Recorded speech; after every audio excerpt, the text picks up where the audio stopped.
po sa inyong lahat.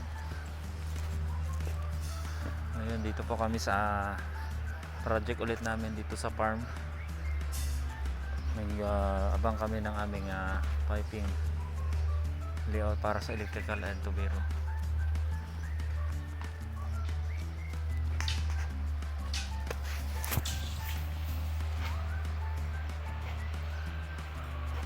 Yan ulit ang aming layout. Yan, ilalaglag na tong bakal.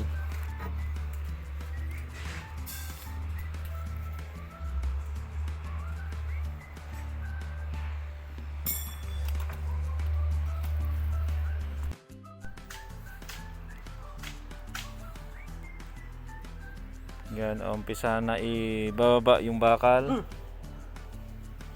Yan, mga nakaangat na bakal na yan. Yan, ibababa dyan. Yan, binababa na nila doon. Tulad niya, nakababa na. Kung ganyan kalaki ang bahay or majlis.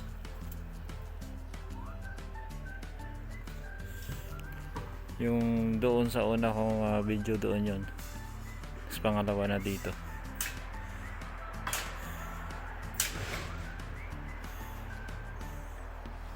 To last forever.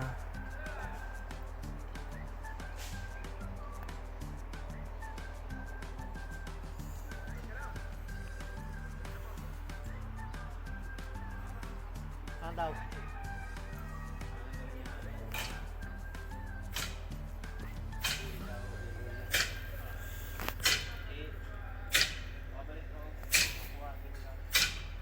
Ang bibili nila doon yung long elbow lang.